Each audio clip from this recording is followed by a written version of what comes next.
Hey everyone, Seth Campbell here. Welcome back to Segway Plays Donkey Kong 64. In the last episode, we freed Diddy Kong. We continued exploring Jungle Japes, and we learned a new skill that we haven't figured out how to use yet. But we also transformed ourselves into a rhinoceros, destroyed a bunch of huts, and found a switch with our face on it underneath one of them. So let's see what happens if we smash this. Well, actually, before we do that, let's notice briefly the music in this area is once again the same melody as basically all the other areas in this level, but it's been totally rearranged to fit a totally different mood in this stormy, dark area. The heavy strings, it's very dark and dramatic, whereas the same melody played at a different tempo on different instruments in other areas sounds so happy. Grant Kirkhope, you're a master. Anyway, if we hit this switch, that strange gate in the ground we saw between the banana port pads opens up, and a golden banana rises out of it. So we should probably go get that golden banana. On our way, because there is no timer, let's explore elsewhere around here. Well, here's another Kasplat with blue hair. And then there are these hills that are just a little too steep to climb, even though they look exactly the same as the hill near Snide's HQ, or at least they do to me. And we could walk up that, no problem. And over here, behind the door with Ramby's face on it, well, there's a boulder. There's one of these portals, but Squawks told us not to go through that until we collected a lot of bananas, and I think we should probably get a few more.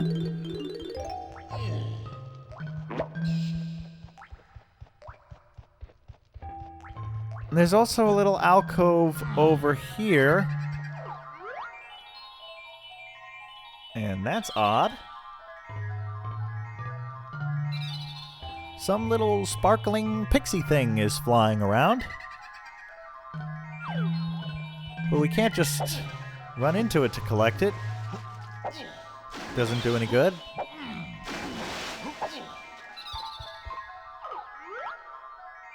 So I guess for now we should just remember that that is there, if ever we should learn what it is.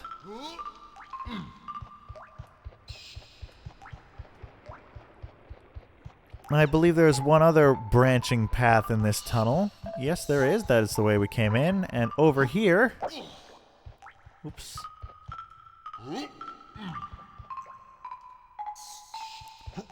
There are some vines. Let's see, can we high jump all the way to one of those vines? Yes, we can.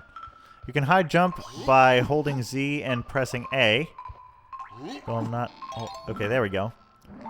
And over here we see a Kasplat with red hair, red shockwaves, and around him red coins and red bananas. So that would indicate that we should probably come back here with Diddy Kong. And the exit to this tunnel is just the third gate that had opened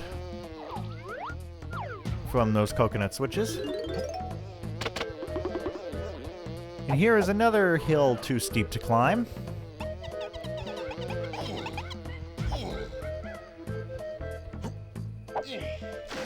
And there's the golden banana that appeared. Donkey Kong. Yeah, it's gonna do that every time we get a golden banana.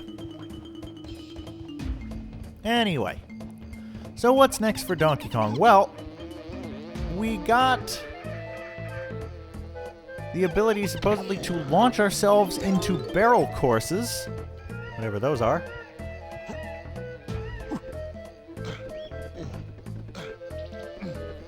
But we needed to find a pad with Donkey Kong's face on it. And it's almost as if I know where it is. It's right up here. Now, each Kong can learn an ability that corresponds to a pad with their face on it. This is what Donkey Kong's does. It launches him into the stratosphere. Now, veterans of the Donkey Kong Country games will know that you could often launch yourself from barrel to barrel, and so this concept as a whole is not entirely new to Donkey Kong. However, the first-person view jumping between barrels is. You want to line yourself up to not only get to the next barrel, but to collect any collectibles in between. And I missed it. I overshot, and you fell back down. Fortunately, you always fall back down right by the pad, so you can just launch yourself up again. What I find disconcerting, I guess, is how much pain Donkey Kong seems to be in during these. Listen to this.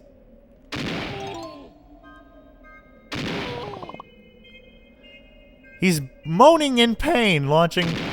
Oh, too low that time. Launching from barrel to barrel.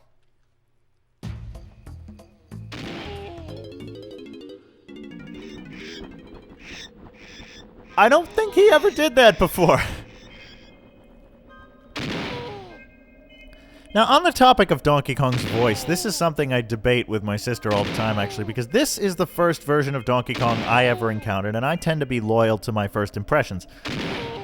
I really like this sort of tough guy, low-voice Donkey Kong. I missed those bananas, so I'll have to go back and get those, and I missed that coin. However, I get to the end of the course, and there was a golden banana that I undershot, so I'm going to have to do this whole thing anyway. But I'll keep talking about his voice. So this was the first voice I heard Donkey Kong have. This sort of, low, tough guy. Okay, Donkey Kong. And this screaming in pain.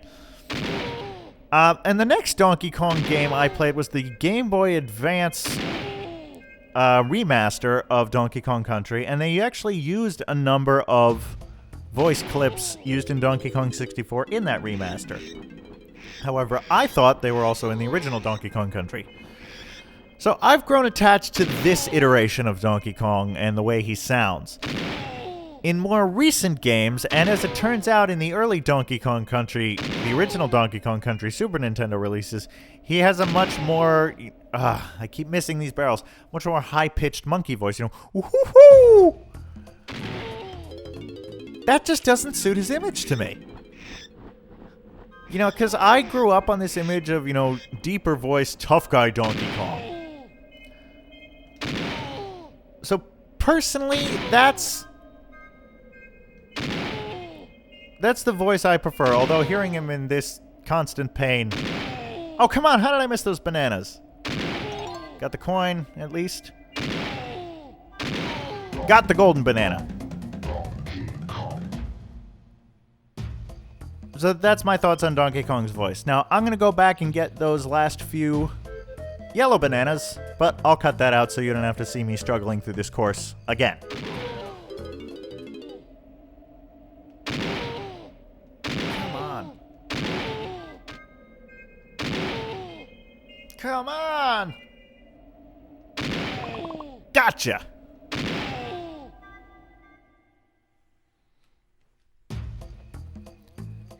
Okay, got the bananas, and we're back.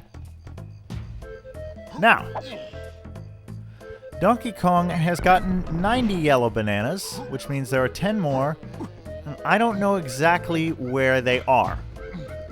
So I will just have to keep an eye out for those as we continue to play through the level, because that's how this works. Oops, let's just go that way, and I don't need to do that. It's entirely possible that we can't get them all right now. We may have to come back at a later date.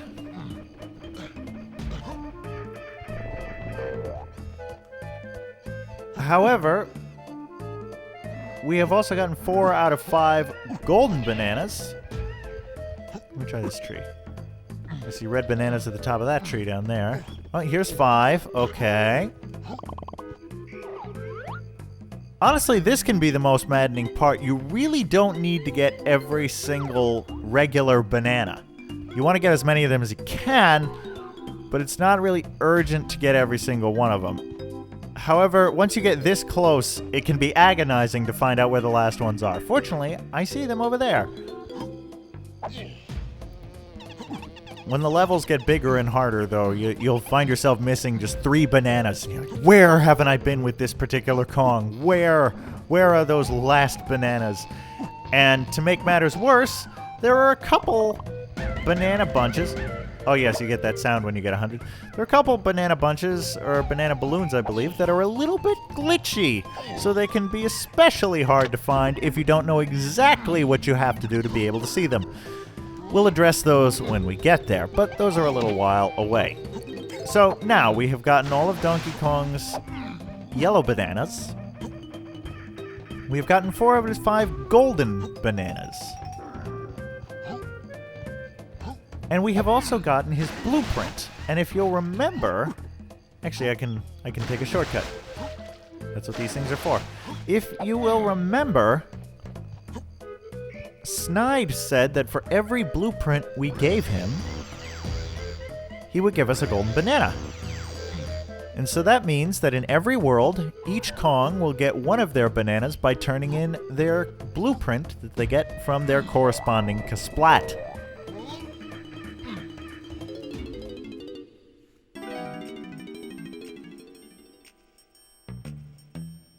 That's what we need, Kong. Another golden banana for you. And so yes, this Sly Fox has these Rube Goldberg machines set up. And they're a little bit different in every world. He can't just hand us the damn bananas.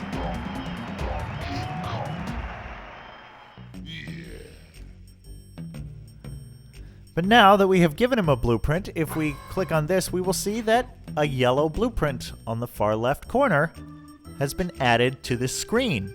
And the more blueprints we get, the more will show up here.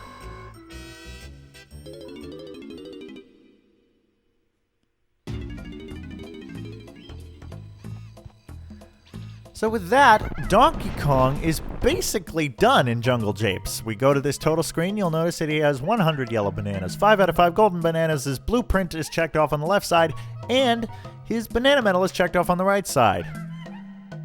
That means it's Diddy Kong's turn.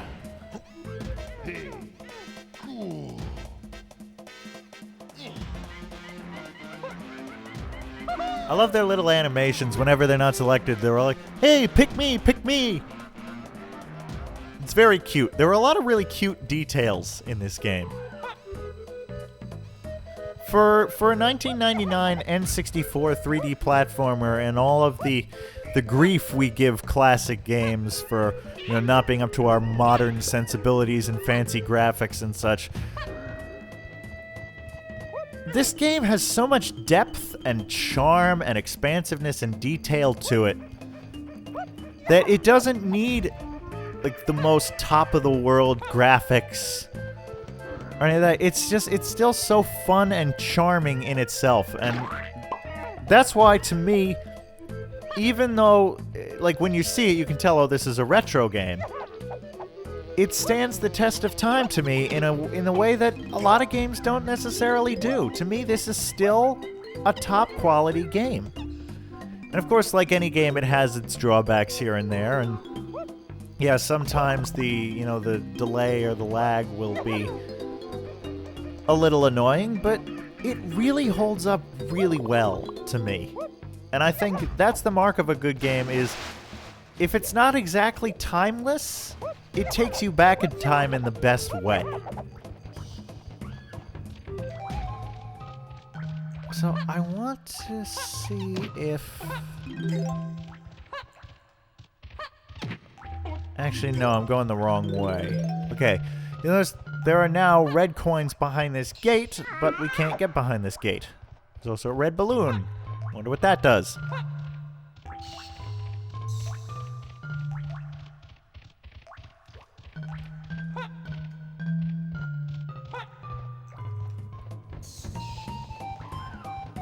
Well, the first thing we're going to have to do is find some red coins so that Diddy Kong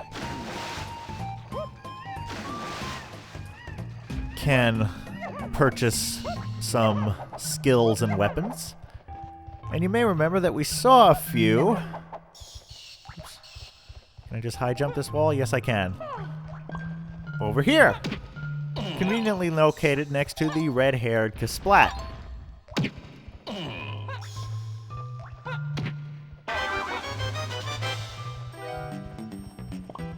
And that gets us Diddy's blueprint.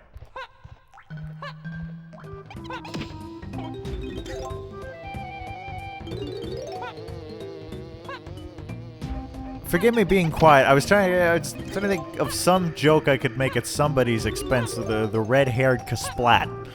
But I can't come up with one right now. I'll probably come back to this later. So here there's a little nook with what appears to be a minecart in it, but we can't do anything with that.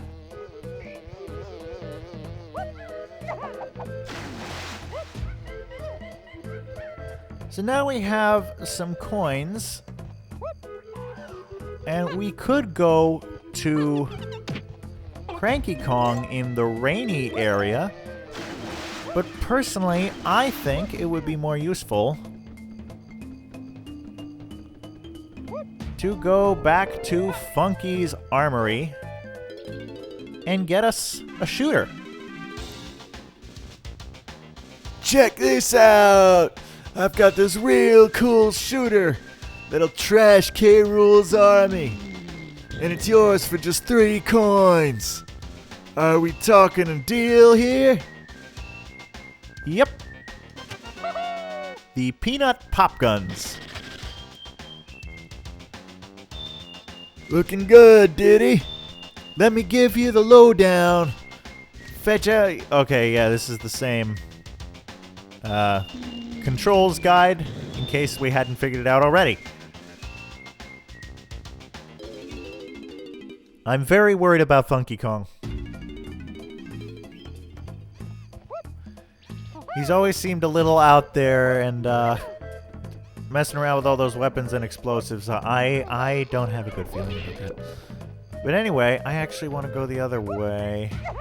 Did I get the bananas that were on these trees? But yes, so Diddy Kong has a pair of basically twin pistols, and they shoot peanuts.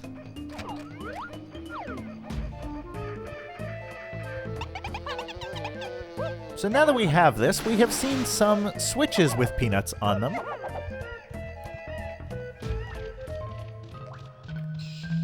Not the least of which is back here in this first cave / tunnel.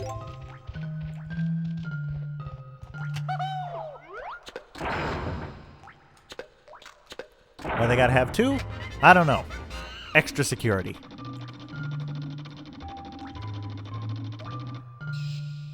But now we can get in here. There's more coins, which we can now take to Cranky. Had we gone to Cranky first, we would not have been able to get the shooter until we found other coins, because we only got 2 in the cannon trajectory. There's a red balloon here. The balloon paths can be a little confusing, but got it. And of course a golden banana in the middle of the cave, which is Diddy Kong's first golden banana. If we look around, there is a feather switch and a grape switch, but there's nothing we can do about that. Another one of those portals, but we don't want to do anything with that quite yet. And more respawning beavers. Ouch. I don't know how that hit us both at the same time. But with that, I think we've accomplished quite a bit. We have gotten Donkey Kong's last few bananas of Jungle Japes, and we have started off with Diddy Kong. So I will call it here, and in the next episode we will continue to explore Jungle Japes with our newfound chimp friend. See you then.